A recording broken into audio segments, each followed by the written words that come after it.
and welcome to the Movers and Shakers podcast. My name is Gino Barbaro, co-founder of Jake and Gino, multifamily investor, educator, father, and mentor. Today's episode is special because we're not only spotlighting a student, but a Jake and Gino coach and upcoming presenter on our Closers Club 9 live webinar.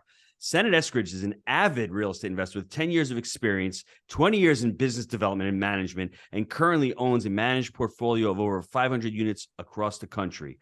One of his passions is to solve problems for people looking at issues in a new way and utilizing his connections to identify solutions for others. To date, he has helped over 100 people invest in multifamily real estate. Welcome to the show, Mr. Eskridge. How are you doing, brother? I am doing fantastic. Thanks so much for that introduction. I got to say, Mackenzie, thank you for that introduction. It was really well put together, and it encapsulates Senate in such a great light. And Senate, share the story of how you got into real estate. I know you didn't jump right into multifamily. You got into the single family space. You got on the treadmill, and I'm thinking, I got to do this because everyone else is doing this. Share that story with us, please. Yeah, absolutely. So exactly what you said. I started out in single family, and I always had this idea someday I'm going to own an apartment building. In fact, that same building that I specifically said I'm going to own that building, right? I know exactly where it is, and I call that owner on a regular basis, and that's another story. But I looked at this building and said someday I'll own that, but I didn't think I could, and that's probably the most important thing. So I started in single family. I started with one single family house that I just couldn't sell. It's really how it happened. I had a house, I had to sell it, and I had to move. So I bought another house. And then when I went to put it on the market, I couldn't sell it. So what do? I rented that house out.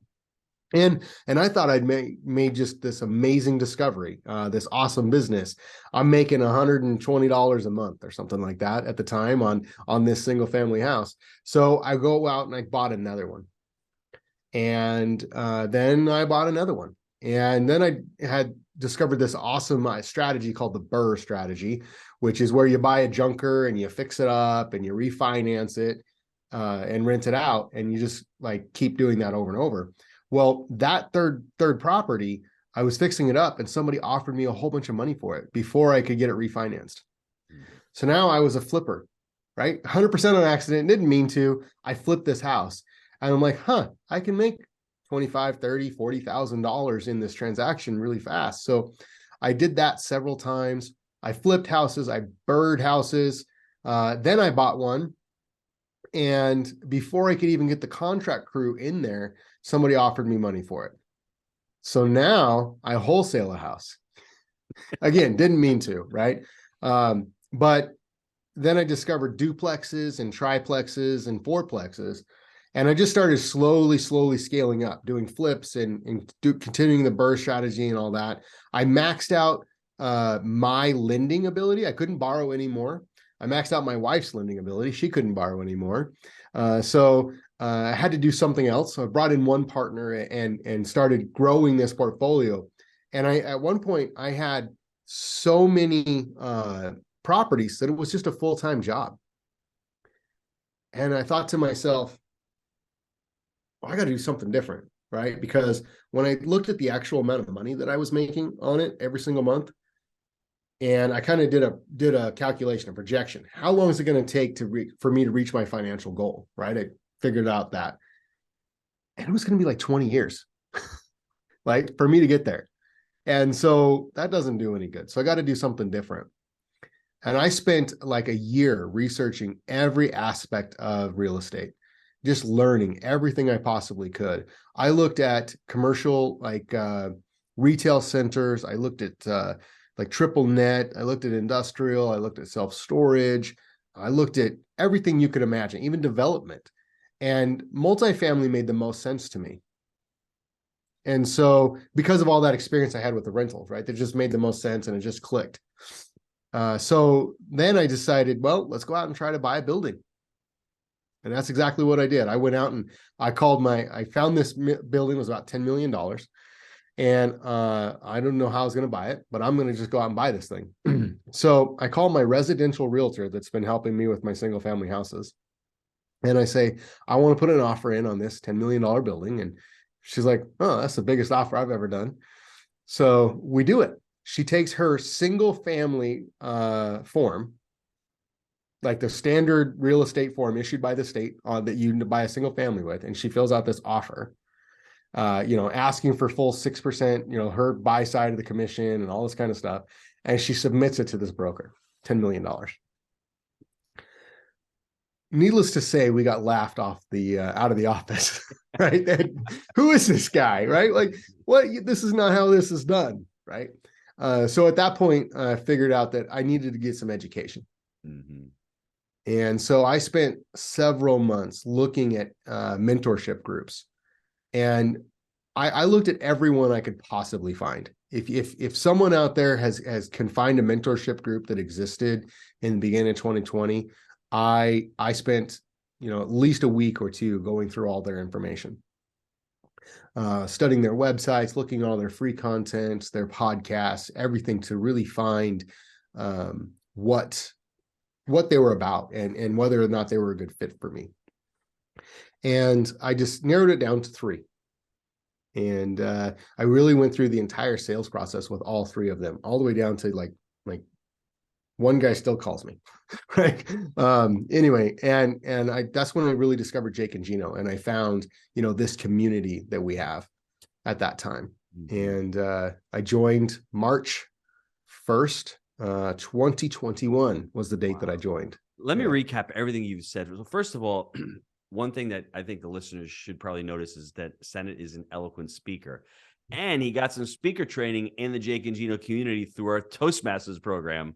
I mean, he wasn't born a great speaker. He was made a great speaker. He put in the work. And let me go back to the story of all the epiphanies. For those of you out there, you buy your first single family home. How many of you can resonate with that? We bought our first house. What do I do with it? I can't sell it. Let me rent it out. Then it goes to the next one. Let me buy another one. I'm making a couple $100 on this house. Let me do the burst strategy, refinance, roll, and get that money and pull it out and put it into a next deal. Oh, wow, I've got this deal right here. I'm closing, but I don't want to take possession of it. I'm going to wholesale it. These are all amazing strategies, and they're all strategies where a lot of people like to start because they're comfortable and they're lower barrier to entry. For myself, I wasn't as fortunate. I had a full-time job. I had to figure out and jump into multifamily almost by default. I couldn't fix a home and flip a home because I was already working in the kitchen. I think Senate went the other way around. And what's really awesome about it, he finally realized, wow, I got this $10 million deal. I'm a doer. I'm going to put an offer in. But if I think Senate had the experience and the knowledge, he probably would have closed on that deal years ago. But then he saw the roadblock, the pain point. How many of you out there have that pain point of saying, I can't really do it? And one thing that Senate said that really stuck out to me was mind belief. That's what we call it. If you think you can do it, then you can do it.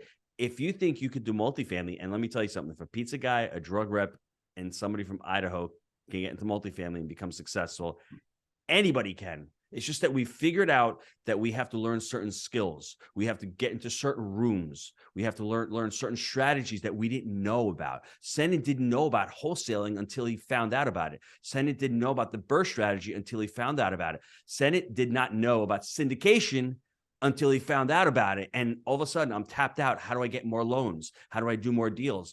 Well, that's when the education comes on. That's when the platform comes on. So talk about joining the community. Once you join the community, what were the benefits that you got from it? Because all of a sudden, a year later, you're already a coach in the Jake and Gino community. You're crushing it. But starting out, what were the immediate benefits that you got from joining the community? I would say the very first and the biggest benefit I got was the community itself, what you just said. So Gino, I have made some of my best friends in this community. People that I truly connect with, people that are on the same wavelength that I am. I've always been the guy that kind of felt alone and felt like I wasn't a part of a group. I wasn't a part of a community. I thought different than everybody else. And I don't know if that's a true statement or just something that felt inside of me. But when I joined the Jake and Gino community and I walked into that first event and I got welcomed with open arms, I truly found people. These were my people. Let's just say it that way. Right. And I could at least 10, maybe 15 people that I met that I'm really, really, really close with. Mm. And I met a lot of others as well. But when you narrow it down to this group of 10 or 15, it's phenomenal. Senna, you know And, why? and I can give you. I think I know why that is, because I felt the same way you did. You're basically describing the entrepreneurial life, or that 5% of the U.S. population, the people who listen to this show. We're just wired differently. We want to yes, create financial freedom. We want to create financial wealth. We want to create impact. Why did you become a coach? Because you want to help others do what you've learned. You're excited about it. And that's what the community attracts. And once you start attracting that, it starts growing upon itself. Everyone's going to be welcomed with open arms, because the person previous was, and all of a sudden, well, why would that person help me out? Multifamily is a team sport. You need yes. so many people on your team, and that's what the community is all about. So it is about the education. Absolutely. That's the first thing you need to do, is immerse yourself. And I will not discount what Senate has done and all the students who have made success in this community. They have worked their butts off. Senate comes to every single event from Idaho, sometimes taking 3 planes to get there. So don't give me an excuse if I don't have the time, because Senate could have said that. But his mind belief was, I'm going to do multifamily. I have to figure it out. So I've got to get on planes. I saw Senate a week and a half ago in Dallas. I saw him at MM5 in Orlando.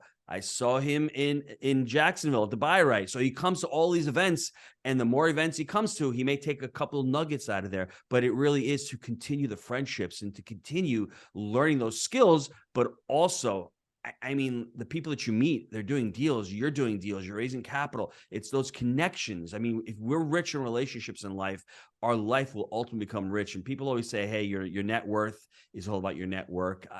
I agree with that, but I think it's more to that. I think it's the community that allows you, because if you're down on yourself, a month later, you go to an event, you get jazzed up. Then you come back down a little bit. Then a month later, you go to another event, you're excited, you learn something, you meet somebody else, you get a different idea. So I didn't mean to, steal your thunder about that. But when you said that, I'm like, brother, we are on the same wavelength. And everyone who joins our community, they're either small business owners, they're either high-level professionals, or there are people just like you who are in the business doing single family homes and going, I want to become, financially independent and create massive wealth with multifamily. How do I do that? So in that bucket, it's not a huge segment of the population, but you can see they're all high level individuals. Yeah, I totally agree. But they also still have that same mindset challenge. Several people I talk to, that's the number one challenge I face as a coach, is to get people to take action, to believe that they can achieve success on the other side. Mm-hmm. I would say that's the biggest thing. And what do you think? Do you think the accountability helped you as well? Because that's so often overlooked. You're holding yourself accountable by coming to these events. You invested money into your education. You're not going to let your coach down. You're not going to carry down your wife and say, you know what, I just blew this money. I'm not going to really take my education seriously. Isn't accountability a huge component to everyone's success? Absolutely. Some people can just hold themselves accountable and just be that person that can just get up and go and do, write something down and they're going to go do it. Some people can do that, but I found that the majority of people have to have something to drive them, some skin in the game. And whether that is, an actual coach that is sitting there holding your hand and making sure that you're doing what you're supposed to be doing. Some people need a carrot and a stick style thing, right? So if I succeed, then I get this, but if I don't, I have to do this. Other people just have to put some money in it, like you're talking about. Mm-hmm. Why did you become a coach? I've had a few people ask me that, and I've really come up with a good solid answer in my heart. And it is, I love helping people. It's also the same reason I got into real estate. At the end of the day, I want to make sure that the people that I interact with are better off because they worked with me. And I just love helping people. Something that just really excites me is when I'm working with someone and they're struggling and I can see the look in their face, like, I just don't understand. And there's this moment after I've explained it that they get it. And their face changes and their eyes light up. And it's like that aha moment. And it's pretty selfish, because I get really excited about that. Like I love doing it. It just makes me feel really, really good. And so I coach people for that moment. And then also because I know that they're better off for me. I got a letter just recently from someone that I was coaching. And that letter basically said, you changed my life, and I'm very grateful for you. And, my children's children are going to be better off because of our interaction. And that just, I still have that card. That's up on my wall. Like, you can't see it probably right here, but that kind of thing just really, really feels good to me. So being selfish is an okay thing sometimes, because that motivates you, that inspires you. And I feel the same way. If you can create impact for other people's lives, it's just not them, it's other people. I mean, my goal is to have 1,000 students leave their W-2s by 2030. I have that number imprinted. Right now, there's 102 students that have left. It's not just 102 students that we've affected. It's 102 students and their families and their families' families. And on top of all the students closing deals, over 60,000 units, just changing minds and mindsets. And like you said, I think it's so important that we're creating friendships through this community. And all of a sudden, you're hanging out with people that you're not too weird. During COVID, things are shut down. Why are we doing these events? Well, we're doing them because we want to continue to grow. We don't want to be locked down. We're the weird ones, but we're all getting together with other weird people, and finding your tribe is just so important. I want to dive into the 16-unit deal, because people are like, you know what? Mentorship is so expensive. How am I going to get my money back? Well, we're going to find out how Senate got his money back tenfold by just this one deal. I mean, how about the 16-unit deal? Absolutely. So basically, we just closed on a 16-unit just a couple of weeks ago. It's a fairly fresh deal. So I've bought small units and I've bought big units, and I want to talk about 16. Right? Somebody says 16 units maybe isn't very glamorous or very sexy or very exciting. It really doesn't move the needle a whole lot, right? But let's talk just a little bit about this. I bought a 16-unit property. It's in Pocatello, Idaho. I bought it with my partner, Chris Carney. The two of us did due diligence. We went through it, and we found the opportunity to grow and to change this product. So 16 units, the average rent was right around $400 a month. Okay, now there's a reason it was $400 a month. The owners really didn't take a lot of care of the property. It was owned by a trust. It was, and the trust wasn't reinvesting into the business, into the property. They were taking all the money out, not putting any back in. The manager was burned out, and she just was doing too much on her own and didn't have any support. And the tenants, when you go and talk to them, they say, well, they really haven't done anything here in the last 3 or 4 years, right? So long story short, we buy this property, $400 a month rent. We go through and we're going to put in roughly $200,000 into this property. That's important, right? That $200,000 that we're going to put in. We immediately found the opportunity to find several ways to increase the value that we're giving to the tenants, making it a better place for them to live, a community for them to live. We're going to clean the property up. We're going to give them better service. We're going to give them a nicer place to live. We're going to change around the way the utilities are built. We're going to add internet into the property. Because of all of these things that we're doing, right, we were able to provide enough value that the tenant's rent is going to go from $400 a month to $725 a month within the first 6 months. And they're all very happy to pay it because they're getting a better product. Now, so that almost doubles the value of the property right there. But part of that $200 we spend, there was an office that wasn't getting used. We're going to convert that office into another unit. So now I don't own a 16 unit anymore. I own a 17 unit. And the average value of these units are somewhere around $200,000 per unit. So I put in $200,000, I create $200,000 worth of value, plus all the other property that I have.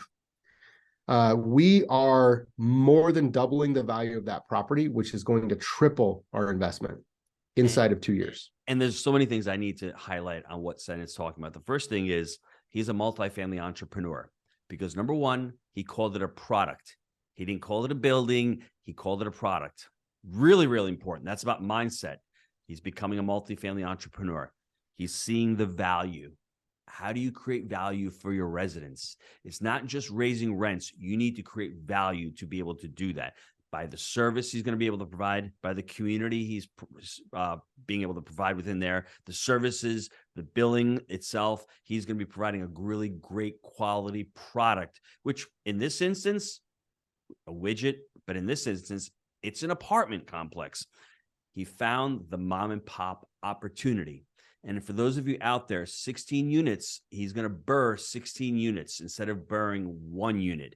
And some of you out there may say 16 units may be too small, but if you can do the math and you refi all of your money out, you've created all that equity for yourself.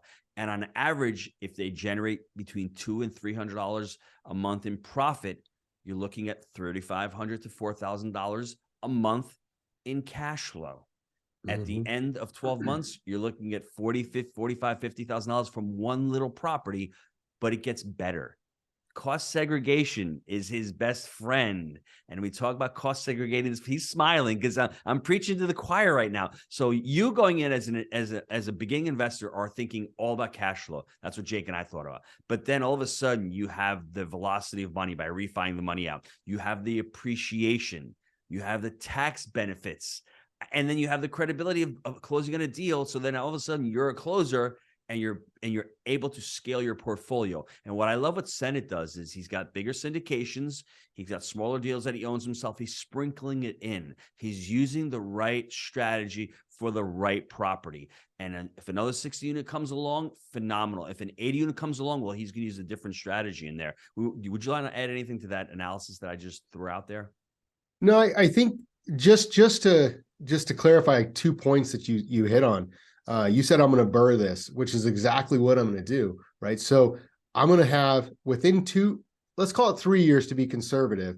I'm going to have an infinite rate of return. Just think about what that means for a minute. So I'm going to have $0 in the property. My partners are going to have $0 in the property, and it's going to generate. It doesn't matter at that point if it's $100 or $100,000. That's free money. That's pretty great. And then you mentioned cost segregation and the depreciation.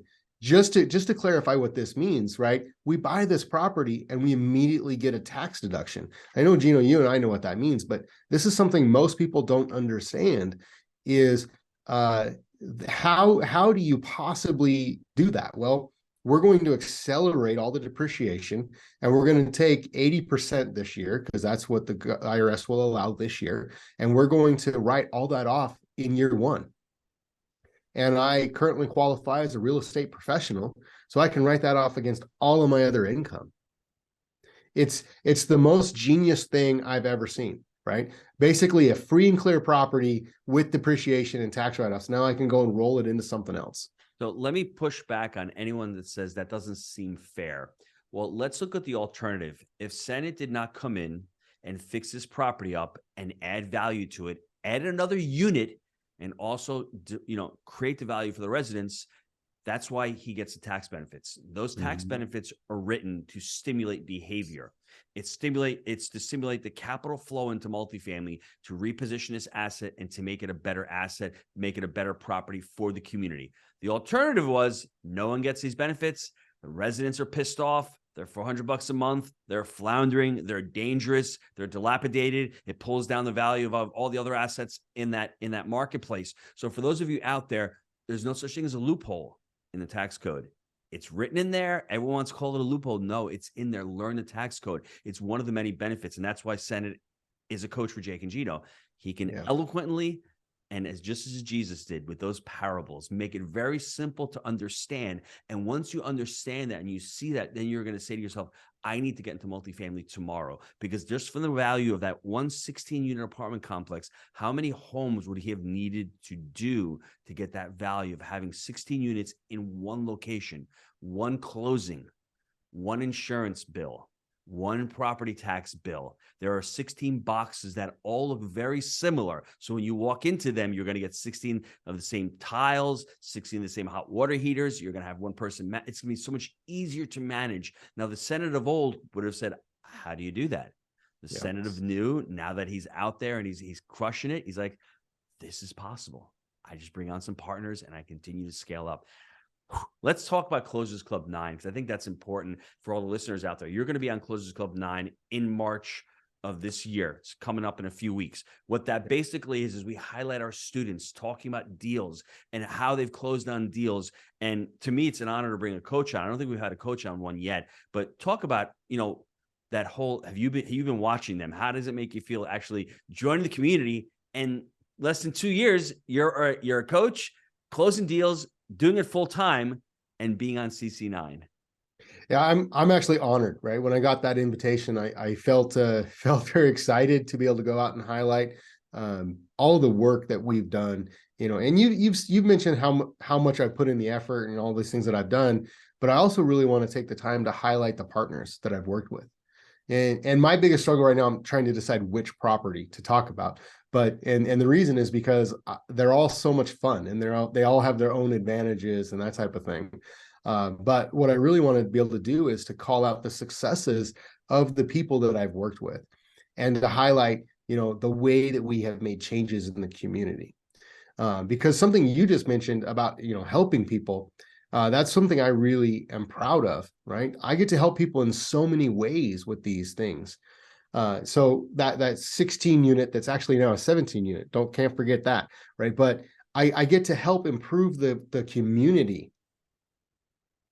And then I get to, the physical area around it. And then I get to help to improve the tenants who live there, give them a better place to live. I get to help my partners by giving them a great rate of return. And by being on Closers Club 9, I can help other people by giving them learning lessons and takeaways and those aha moments of how to do the same type of thing, right? So I'm able to help people on so many different fronts. I'm truly honored. So thanks for having me. That's Senate being selfish again. What can we say? I mean, that's just the human nature that's being selfish in a good way. Last question before we sign off. What is in the future for you in multifamily? What are you looking to do or to scale up in the space? Oh, Gino, there's so many different options, right? So what I've really narrowed it down to is two different things. So number one, well, I'm probably not going to stop anything I've done, right? Let's keep that up. But the coaching, I definitely want to scale into more and more coaching because I love doing it. It's just something I like, and I really want to expand that. So I'm looking at more and more options to be able to do that. And then also, I'm going to start growing into some bigger assets. Higher quality assets, higher numbered assets. For example, I'm looking at a 600 unit portfolio deal in Houston right now that I may be raising capital for and handling investor relations. So I'm always looking for deals to do and investors to invest in those deals, right? I love giving people that high rate of return, stabilized rate of return with those tax benefits. All of those type of things we just talked about. There are ways that people can do everything that we talked about without having to put in all the work, right? You mentioned how much work it is and all the mindset shifts and stuff like that. Some people just aren't going to do those things or can't do them, or maybe they're doctors or something, right? So what I like to do is I like to help people invest passively into these deals, right? They can come in and they can give us, 50,000, 100,000, depending on the deal. And then they get all of the benefits of my work. So that's something I really like. That's awesome. Just to really recap the show, I think how I would title a show is Think Big and Start Small. I mean, you're thinking big about the 600 unit portfolio. Great. That may not be where you start. And that may not be where most of us started. We were in Dallas a week and a half ago, and Daniel Tweedo, big shout out to him. He syndicated 160 units on his first deal. I don't know how he did it. He crushed it. We all walked the deal. Remember, it was like, wow, I couldn't picture myself doing that, but he had the mind belief. He was in the education for a while. He found the right partners. He found the right market. He took massive action, and he can do it. If you're on here saying, well, I can't do 160 units, I couldn't either on my first deal. Think big, start small. If you're at a duplex or triplex, conquer that. And then from there, you'll go to the 8 unit, then the 16 unit, and then all of a sudden, the sky's the limit. But you just need to start. And now is as good a time as any. You just need to understand that you need to be ready to capitalize on the opportunity of multifamily. I want to thank Senate for being an amazing guest on the show. and just sharing his movers and shakers story. And I'm looking forward to seeing him on CC9. Thanks a lot, Senate. I appreciate it. Thanks for having me, Gino.